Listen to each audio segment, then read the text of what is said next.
storm and the eye wall hits us, Katrina step will. by step, they We were go to gaining a ground. foothold.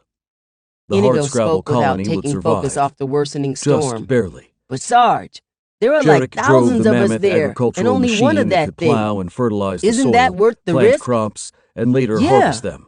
It just near The solar took out our panels on the Humvee. combine's How roof are we supposed soaked to up stop energy that? from the overcast sky. Tito was wide-eyed. On his regular rounds of Lejeune the valley, clenched her jaw. he inspected the No crops, arguments. the spreading We pasture won't make it land. any more now than we would have The 10 head minutes of ago, cattle let alone grazed endangering peacefully on the thousands of well-defined civilians. fields of green grass So we and find the a way to rolling stop it hills. here.